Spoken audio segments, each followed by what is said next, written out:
So in continuing on the path and the journey and the march of Al-Hussein and expanding on some of the discussion that we had yesterday, we want to return back to the question of what was Imam al-Hussein's goal. And we want to analyze very briefly one of the texts that we have from Imam al-Hussein, which was safeguarded by his brother-in-law, or his stepbrother rather, his half-brother, Muhammad ibn al-Hanafiyyah. When the Imam decided to move from Mecca to Medina, he had encountered his half-brother, and he left him with his last testament and will. And within this last testament and will, we find several little bits of information that gives us a clear encapsulation and a concise encapsulation of the purposes of this march toward Kufa. And it gives us, hopefully, what I hope to do tonight, is to relate this encapsulation to our current community building projects here in the United States. So I'd like to read the quote from Imam al-Hussein. He says, "Indeed, I have not revolted contemptuously, audaciously, or out of any desire for corruption or for oppression. Rather, I have risen up seeking to rectify, reform the ummah of my grandfather, and I intend to enjoin good and to forbid evil, and to act in accordance with the conduct of my grandfather and of my father, Ali ibn Abi Talib. Hence, anybody who accepts this from me, they have already accepted the cause of Allah.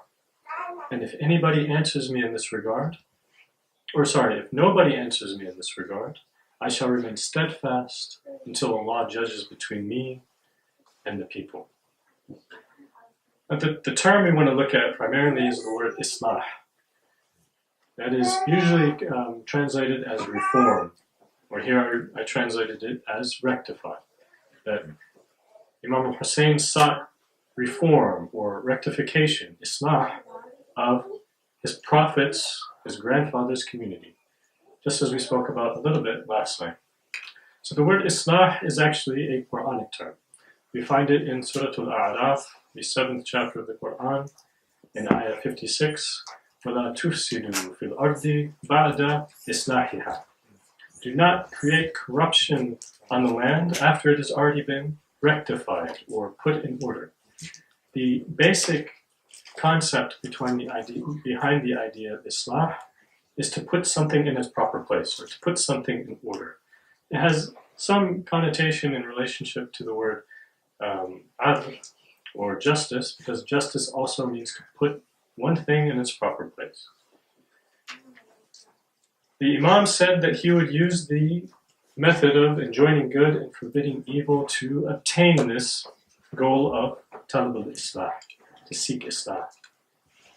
And of course, as we spoke about again last night, that is because of the moral degradation and the communal degradation and decay over the 50 years between the passing of our Prophet ﷺ and the rise of Yazid, which in turn led to the rise of Imam al-Hussein.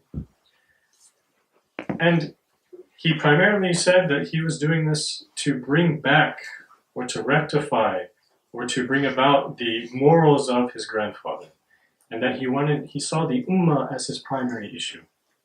He didn't say,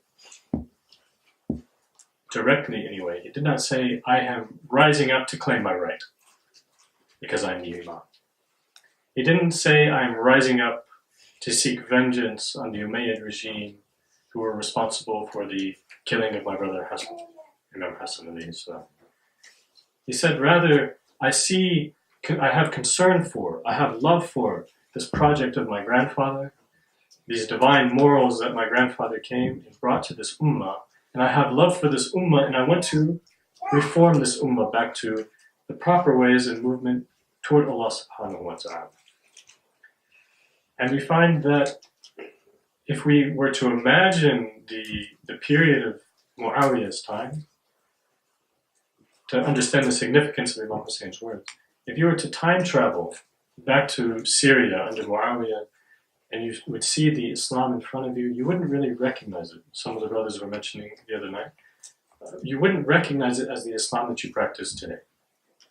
As we mentioned, Imam Ali was cursed from the minbars of many of the mosques in Syria and all throughout Sham.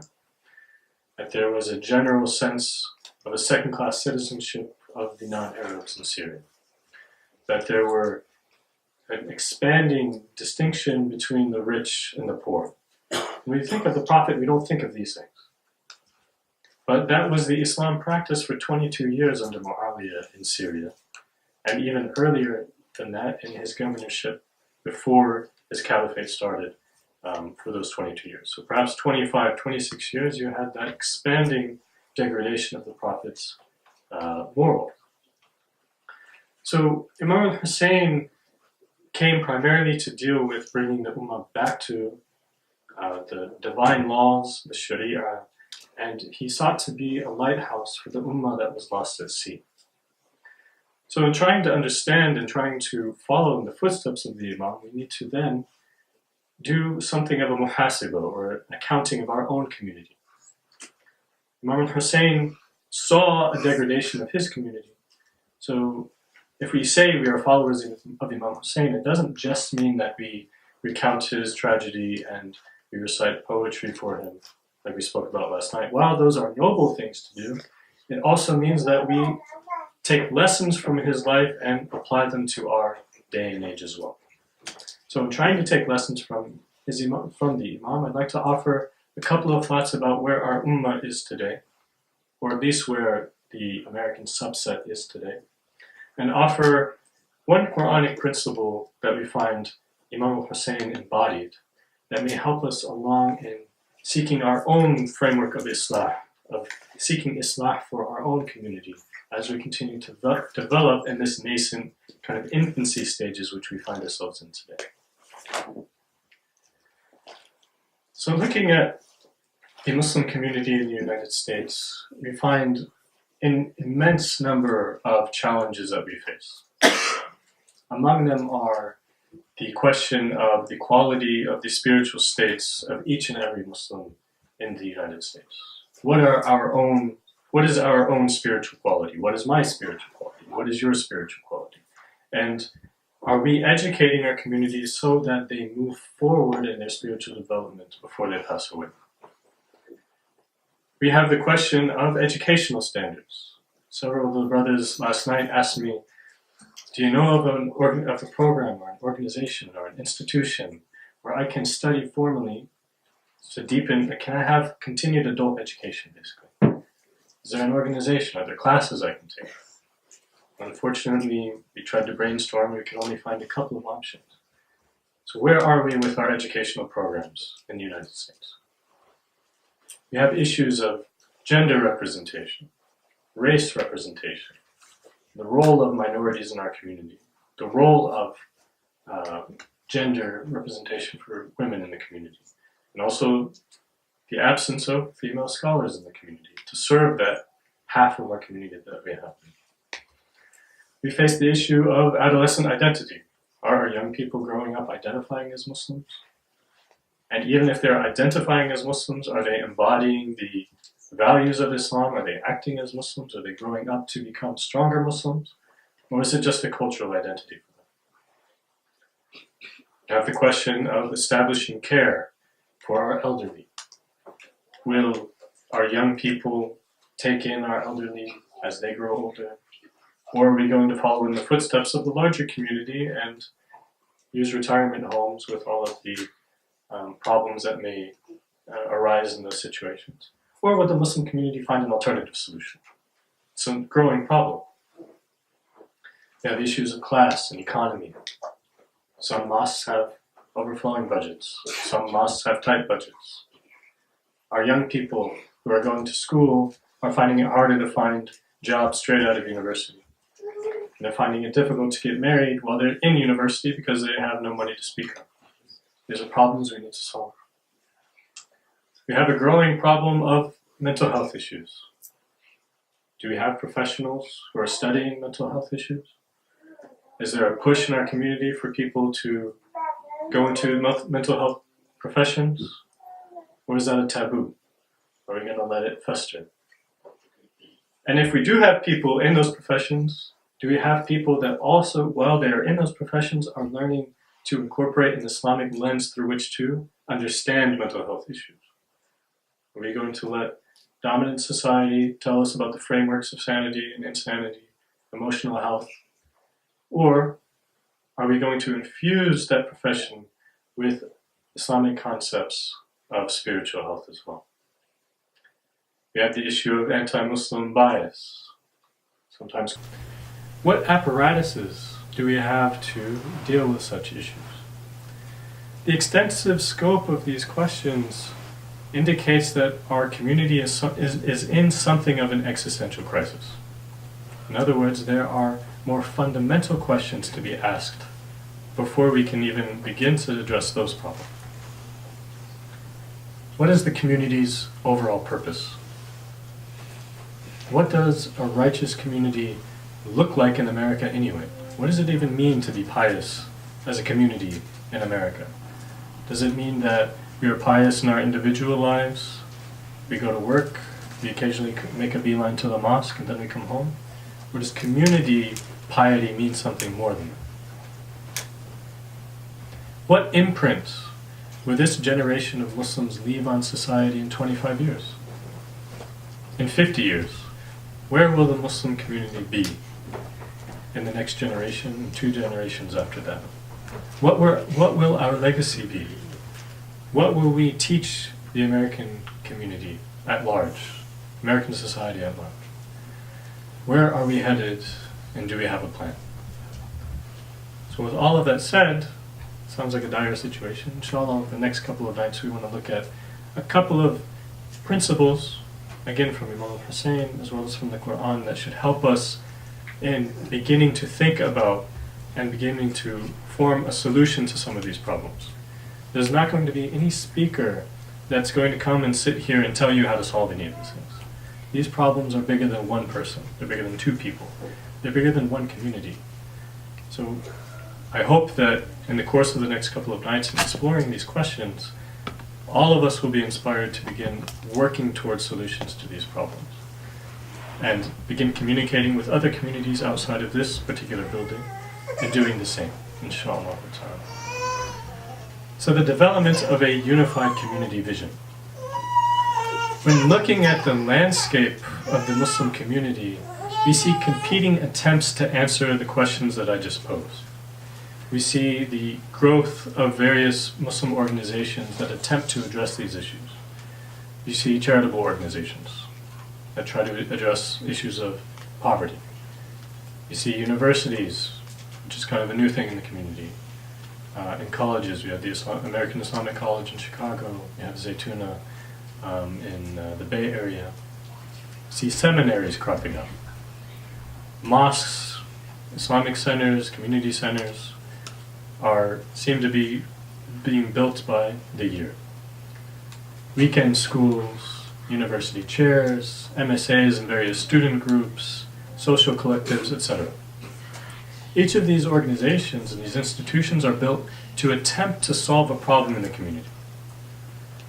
But when looking at the mission statements, when looking at the vision statements, when looking at the work of these organizations and the fruit that these organizations bear, sometimes it's hard to see the relationships or a common thread between all of these organizations. We see that there is not a larger unified aspiration which all of these organizations are working together toward. Of course, there's going to be the need for specialization. Each organization, each institution, every company, every school is meant to deal with one particular problem or a set of delimited problems. But there's not a larger framework from where we can see a harmonious movement with all of these organizations' work being put to a larger goal. It seems that the wheels are spinning. In some cities, we see communities split off and make new communities because of very small arguments or very small cultural differences or very small ego trips and that develop into new communities which don't work together at all. The development of community, a new community or a new mosque, is not in and of itself a problem. But if the proliferation in the spawning of a new center leads to new enmity and new mutual hatred for one another, and there's no hope for and there's no plan for mutual cooperation into the future, then we have a problem. And that leads me to the next point, which is that often we get frustrated with and we start to blame the community as a whole. And when we talk about the community as a whole, we're referring to the various organizations and institutions which the community has spawned. And in doing that, perhaps we are forgetting something. And that is that a community or an organization, an institution, a business, a school, what have you, they're always created by individuals. So the spiritual state, the quality, and the aspirations of the individuals who build and run a particular group are going to be reflected in the spiritual state, the quality, the fruit that any organization presents, the fruits of that organization's labor. When we understand that it is the individuals who are primary, when we understand that it is individuals who are fundamental, then we have to begin answering a new set of questions. We can no longer just blame the nebulous community, because now we realize that the existential crisis that the Muslim community is in is really an existential crisis within ourselves. Because every organization and every community as a whole, the fruits of its labor is the culmination of each individual member's decisions through life. So to fix the quality of the sum of the work of the organizations of a given community requires that we individually answer the next few questions. And be patient with me, I know there's a lot of questions. And I think with reflection you can answer these questions for yourself and then make a transformation in your life, which will then make a transformation in the community. These are not deep intellectual questions. These are questions that are just muhasiba questions.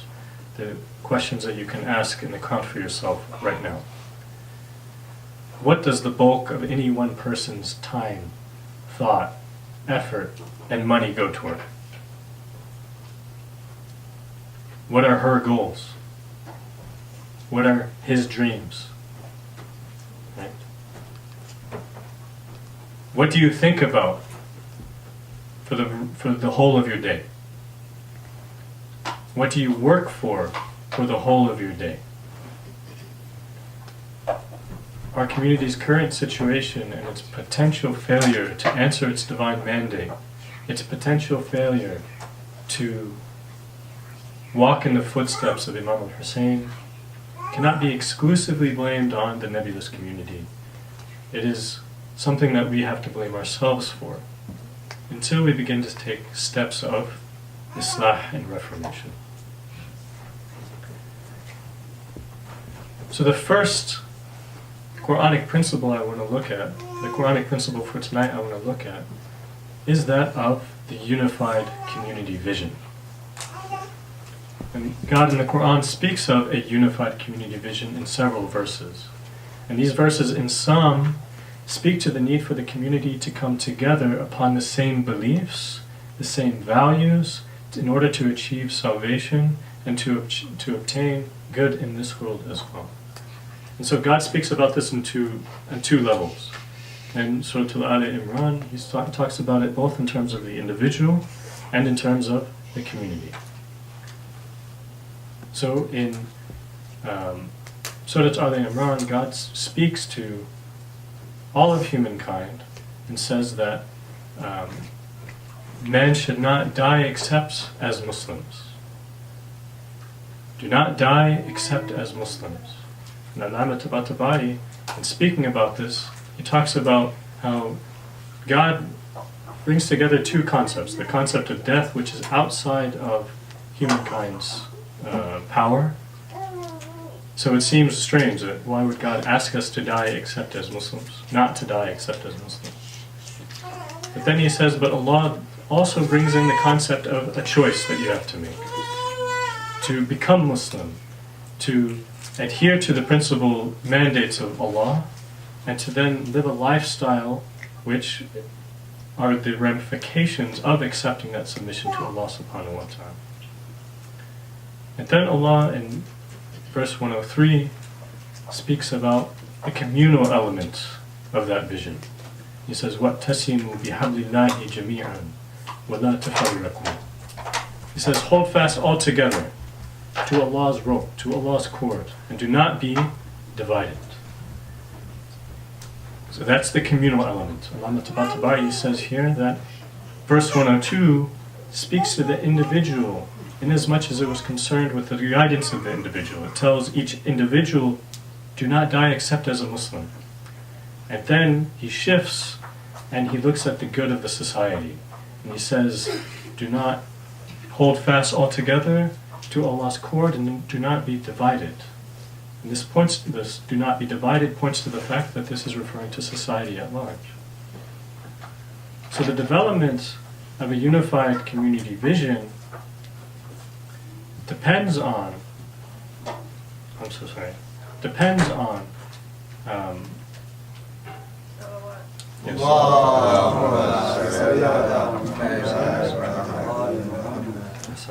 So the development of a unified community vision depends on rooting each individual's educational, professional, familial, intellectual, and spiritual decisions in divine teachings. In other words, when you're thinking about what your professional life is going to look like, does it have anything to do with your spiritual life or not? When you're thinking about what your educational life is going to look like, does it have any relationship to your spiritual values or not? When you're thinking about how you're raising your family, or what type of spouse to have, or what your status of your relationship with your spouse right now is that you find in the Quran, is it reflecting the values that you find in the Sunnah of our Messenger sallallahu alaihi wasallam or not?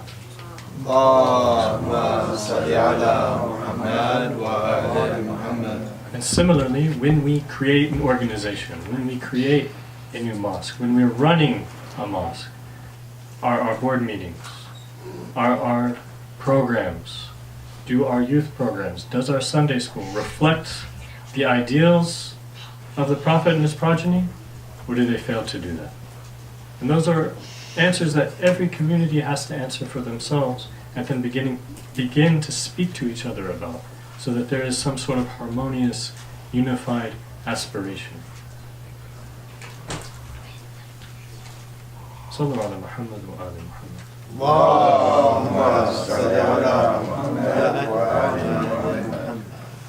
So in these verses, Allama Tabatabai mentions that in this unity, God is saying in this unity lies our felicity. So without that unity, with division, with confusion, our felicity can never come about, can never blossom. And what's interesting is that these teachings that God sets out in these verses, that there is a standard. You have to become Muslim, and you have to live as Muslims, and as a community you have to be on the same path as Muslims. It offers a unique challenge to our contemporary cultural context. In that, in our contemporary cultural context, the individual's desires, the individual path is seen as paramount. In our social and political doctrine of liberalism, the big L, liberal democracy, liberalism puts the individual over and above the ideals of the community. The pursuit of happiness for each individual is not to be hindered by the opinion of family. It's not to be hindered by the opinion of government. It's not to be hindered, astaghfirullah, by the opinion of God. That is our cultural context. To rebel against traditions, to rebel against institutions is in some sense good in our cultural sense. regardless of what tradition we are rebelling against, regardless of which institution we are rebelling against. To be different is good without asking in which way we are being different. And others ought to let me live.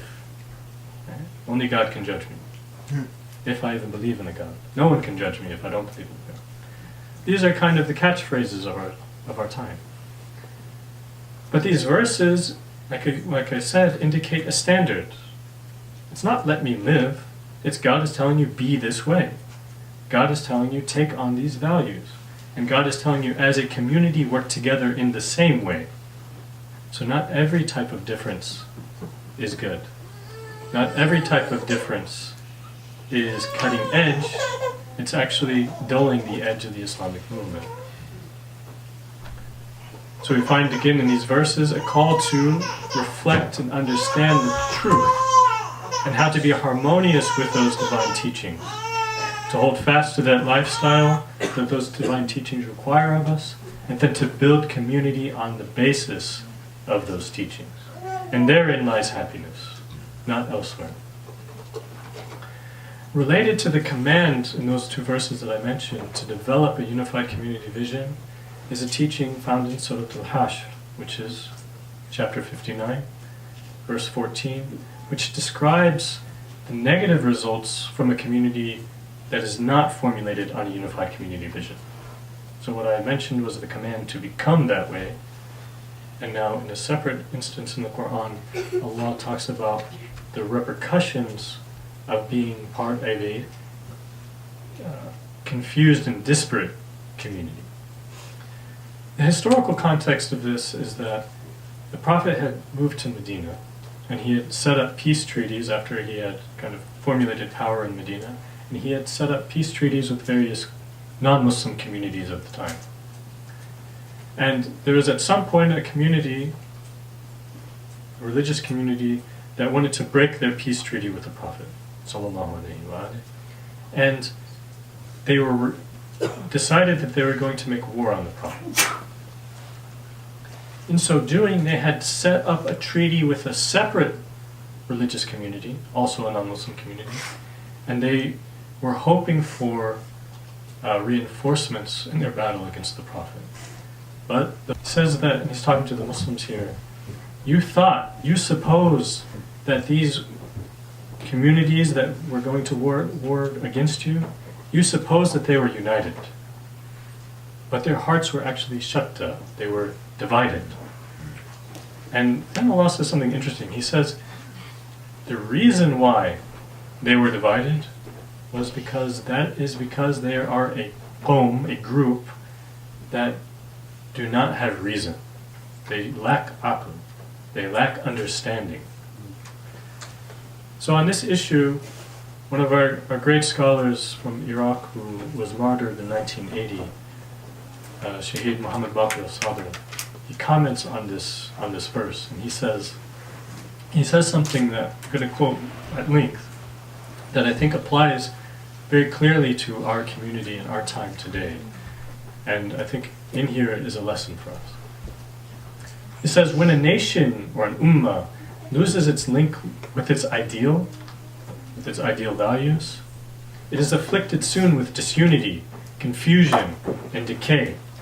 As the Quran says, their adversity among themselves is very great. You think of them as united, but their hearts are divided. That is because they are a people who have no sense, they do not think. When a community's ideal thus falls, the banner of the unity of the nation falls. Everybody becomes busy with his or her limited affairs and their personal interests and begins to think only of their limited problems, such as how to pass time, how to eat, how to drink, and how to provide means of comfort to him or herself and to his or her family members.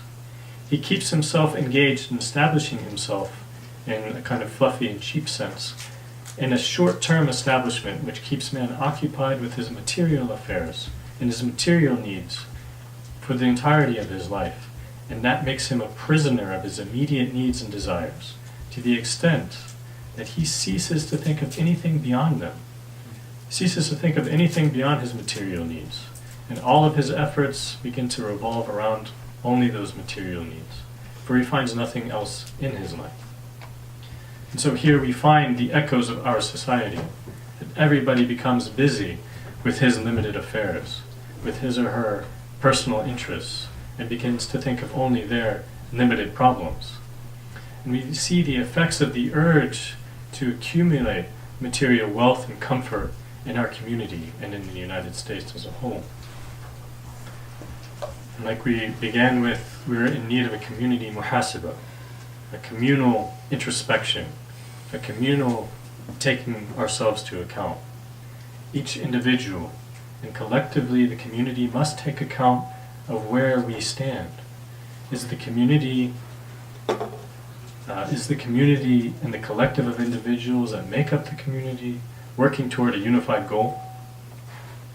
Or are individuals generally searching for their own personal happiness, their own personal success, their own professional success, their own educational success, without thinking about how that success will filter out and into the community at large?